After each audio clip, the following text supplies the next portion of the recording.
Sure. Again, thanks for everyone. Thanks to everyone for joining us. Some quick thoughts on the West Virginia game. After watching the tape, I thought our guys played really hard. I thought our guys, the playmakers on our team, made the plays that needed to be made when the game was on the line. The big interception by Jacorian, Rocks, touchdown catch on 3rd and 5. Leah, played his butt off, and then Fleet Davis's run there to finish the game on the field. Because of that, I can just tell you that there's still a lot of things on the film after watching that needs to be corrected, and it's always good to be able to correct things after a win. It's a little easier, and we got to shore up our kickoff coverage unit, obviously. On the offensive side of the ball, red zone scoring. The goal is to score touchdowns and not kick field goals. We left some points there, and then, defensively, I thought we played really well in the second half, but we had 4 penalties on defense, and one of them cost us about 4 points, and with the offsides penalties and then the taunting. And, those are the things that kind of don't sit well, and we'll continue to coach and work through those things. I also want to, again, shout out our fans, in particular the student section. They have no idea the impact that they had on the game with it being a good game there in the fourth quarter with the noise and the energy that they brought. And, as I talked to our team this week, after a big win against a border rival and now bringing in a local opponent like Howard University, the goal for us is to not play the team, but to play to the standard. And that's been our talk with our team throughout the course of the summer. We set standards and we play the standards. We don't play the opponent. And so I think the same can be said for our fans. They've set the standard for what the Shell could be and should look like in terms of the energy, the atmosphere. I mean, I've had numerous recruits who were there at the game talk about just the effect of having a full stadium and our student section being there for 4 quarters. And so, again, it was great to see that, and I know our players really appreciate it, and they did have an impact in the game with the energy that they brought there in the fourth quarter. As with all things, though, it's a 24-hour deal. We're back to neutral and obviously on to our Howard preparation. We got one injury update. Fanaje Gote had his MRI today. With yesterday being closed, he didn't get one until today and has a significant upper body injury that will require surgery. And so Fanaje Gote won't be available for us. But we have some young talent at that position as we've created some depth. Guys like Brendan Jennings, who came in and made a big play there, forced a fumble. Osita Smith, coming in there as well. And then, Jeremy Spragan's Worm also got its rep there. And we're hopefully able to get Ahmad McCullough back going into this week, which will create, some depth for us there at the inside linebacker. Always special to host a local team like Howard. Larry Scott is one of my good friends in his business. I got a tremendous amount of respect for him and the job he's done. He's been around some great programs and does a really good job. And when you watch their team on tape, they're very well coached. I know he'll have his team ready to play.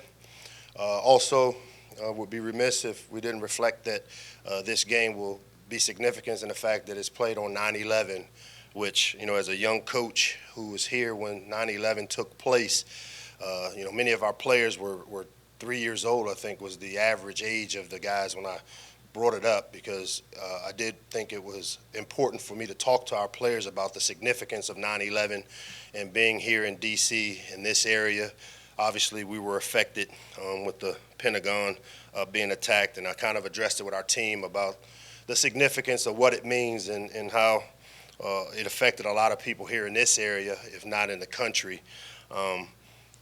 Because of that, we'll be wearing a special helmet decal that was designed by players on our team, and I can tell you that it'll be in the back of our minds, and we also as a program understand just how important it was. But to pay honor to those that lost their lives, we'll have a helmet decal on our helmet. The game captains are Chiego Conquo, Lautez Rogers, and Joseph Petrino will serve as our game captains. And I guess with that, I'll open up to any questions.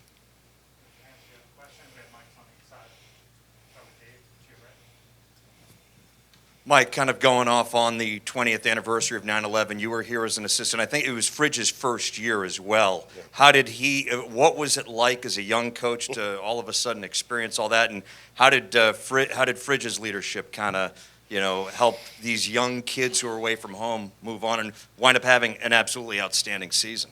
Yeah, we did, and I can remember like yesterday. It was we were in meetings for West Virginia preparation, a game that was eventually canceled. But we had a couple of players on the team, Sal Aragona, as well as Melvin Fowler, whose brother at the time was working in the World Trade Center, and I think Sal's dad had a hot dog stand at the bottom of it. And I just remember initially the plane flying into the World Trade Center, and then many minutes later, Carol Henry, our administrative assistant at the time, coming in saying that the Pentagon had just had something happen, and that's when we all as a staff kind of left the meeting rooms because we were in our preparation for the game, and went and checked on our families first, and then we had a staff meeting to try to bring everything together to kind of make sure that the players we had that were on our team from that New York area, that we tried to get a hold of them to make sure that their parents were okay, and we were very fortunate that both Sal and Melvin's families were okay. And then I want to say from a normalization standpoint, I think we actually went out and tried to practice to try to just take the focus off of what was going on around us, and we tried to use practice to keep our team together. But it's definitely something I thought brought us together as a team and as a country. So very significant time, and it had a tremendous impact on a lot of people. First, just to clarify, is Fanaje out for the season, or is there still a chance? Because he just had the MRI, they literally told me at 10:30 that he's going to have to require surgery. I'm not sure. I would imagine it'll be a significant amount of time, though, if they're going in to have surgery. So I can't say if it's for the year or whether you'll have a chance to come back later on. And then my actual question, I saw DJ Glaze got the start over Jalen Duncan. Is that a rotation we're expecting, or is there a reason Jalen didn't start? Yeah, no. So, Jalen and Jay Sean both missed some significant time there the last couple of weeks of training camp with injuries. And, we try to bring guys along, and we have all the science that we use with our GPSs and player loads and volume. And so we went into the game with a plan for how we wanted to play the guys. But because of the significant amount of time that they both missed during training camp the last couple of weeks, we brought them along the right way. I think they both played some significant time but just did not start.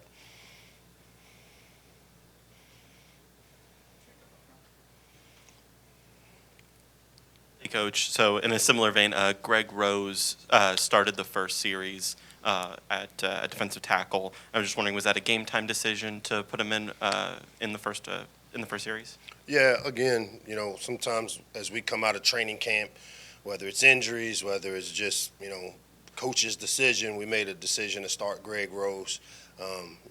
Mo ended up playing a significant amount of minutes. Not saying that that's how it will continue, but we just made a coach's decision that Greg Rose would start and earn the right to start. And just as a follow-up to that, he played 2 games, still a new player to this team, but, what did you see during training camp that made you trust him to go out there in the first game? Yeah, the same thing I saw that made me put him on scholarship. He's a guy that has come in here as a walk-on and has earned the respect of his teammates and coaches with how he plays the game. He gives us great versatility among the up front, in that he can play both in position, tackle, and nose for us. And just really a technically sound defensive player. We rotate a lot of guys up front, as you see. We played, Isaac Bunyan and Darrell Jackson as a true freshman, and Tank Booker. So our goal is to try to play as many guys up front, keep guys fresh, so that when we get into these 4-quarter games, our team gets stronger. And I think because of the depth that we've created, Greg is one of those guys that really has helped us create that type of depth with the way he plays. He has a motor, plays with great pad level and leverage, and really, does a good job of holding the point up there. So earned the right to be a starter for us, and was really happy with how he played and how all those guys played up front. And a couple of years ago, you guys had a big win over Syracuse very early in the season. Do you think the this team and the program now is in a better position to build off something like that than you were then, maybe? Yeah, comparisons to me are the kiss of death, so I won't even get into that. As I said, our goal right now as a team is to play to a standard. We wanted to get the 21 season off. I mean, to compare the 19 team to the 21 team would be unfair to both. We're trying to create an identity here with the 21 version of the Terps. Was really impressed with the first impression that they made on me and on our fans that, they played to a very high standard. But like I said, there was still a lot of good coaching that come off of that game where there's some things we got to get corrected. And as we like to say in the coaching world, you usually get your biggest improvement from game 1 to game 2. And I'm very hopeful that that's the case for us. And, as we prepare this week, it's really a focus on our execution, executing the offense, defense, and special team schemes to the best of our abilities, playing with the great effort, playing with the toughness that we talk about, and playing just smart football. And I'm hoping we can build on that. Hey, Coach, what do you see from Howard on film that, what do they do on offense and defense is the first part of the question. The second part is, you saw over the weekend FCS team Montana goes into Washington and beats them on the road. Is that something that you use as motivation for your team? We have to be sharp. We have to be at our best to win, or somebody could get us. Well, again, the philosophy for whether it's Howard or whether it's West Virginia, to me, it doesn't change for us as a coaching staff, and that's what's the beauty of how we kind of set things up for how we prepare, because what we do Monday through Friday does not change based on who we play. And so that's where I talk about we're playing to a standard and not necessarily playing to an opponent. Have I talked? Sure, there's no doubt about it. I talked about whether it was Montana beating Washington, Northern Illinois going in and beating Georgia Tech, whatever, all those different games that have happened. And what I said is these usually happen when you play opponents and not to the standards. And so for us, our focus will be to play to the standard that we've created as a staff and as a football family. And, all that other stuff kind of takes care of itself if you put the work in Monday through Friday. As far as Howard on offense and on defense, I know on offense, it starts with their quarterback, local kid that played here at Wise that I had a chance to recruit a little bit and know a lot about. They do a good job. Like I said, Coach Scott, being an offensive guy, has his hands in there along with Lee Hall, who worked here at Maryland, and they've put together a pretty good scheme in that, their running back, big-time player, very similar to what we faced last week in Letty Brown. So for us, it's going to be important that, between the tight end, the running back, and the quarterback, that we've got to do a really good job of knowing where those three players are, because that's what the brunt of their offense runs through them. A lot of boots and nakeds where they move the pocket. The big tight end, 6'7", 240, catches the ball well, creates some matchup issues vertically against linebackers. And then the running back, like I said, is a similar skill set to what we saw last week, and it's going to be important that we get 11 hats around the ball when he has it, has the breakaway threat as a runner. Defensively, their two inside linebackers are kind of the focal point of their offense, of their defense. And then, you've got a boundary corner, number 4, that does a good job in man coverage. And, they're more of a zone-orientated defense, but they will pressure you on first and second down. And they've got some exotic things they do on third down.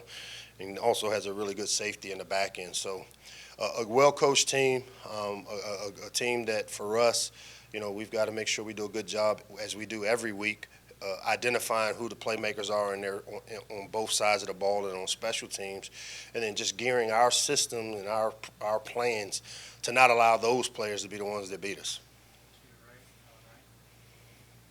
Hey, Coach. Hey, what's up? I know you mentioned how well Talia played this past weekend, but I wanted to ask, after looking through the film, what are some aspects did you see in his game that you think he needs to work on heading into week 2?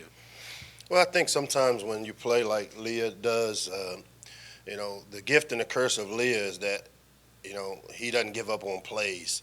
And, I think a great example of Leah, things we can work on, was we had a 4th and 1 call where we ran the zone read, and Leah kept the ball, and the guy that tackled him was his read. And so what that means, he predetermined that he was going to make the play on 4th and 1 himself instead of relying on his training. When that end came up the field, he should have handed the ball off, and it would have been an easy first down for us. And then to me, those are the plays we got to continue to work on subtracting out of his game. I thought there were a few plays he got a little antsy in the pocket. He had great protection, and he kind of starts looking all around. And our goal is to keep him settled in the pocket with his eyes down the field, not looking at the rush. So a ton of things to keep correcting, but I do think overall his decision making was on point. Got the ball to the right people the good majority of the time, and our goal is to build on the game that he had last week and just continue to work on the execution part with him.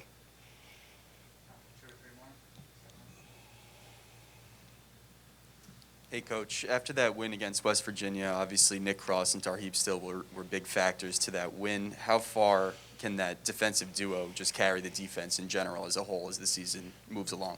Yeah, Nick is a special player on the back end where, again, he shows tremendous range as we saw on the interception, and then, the big hits that he brought.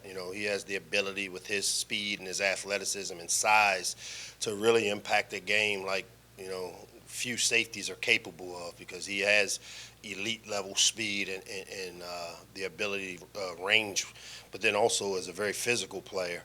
With Tarheeb, I love the kid because when you watch him play, he's just having a blast out there.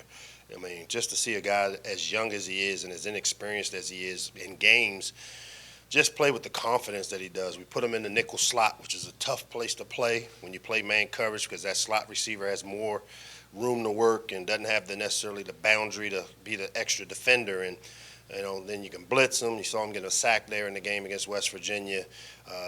He's a guy that loves the game, and you can tell by the way he plays. And I just think you'll see him continue to get better and better and better with every game he plays. And again, we would like to see him on the punt return get a shot, because he was a guy that was really talented as a ball offensive skill player in high school. That if to see what he can do with the ball in his hand with those punt returns as well. Thanks, guys.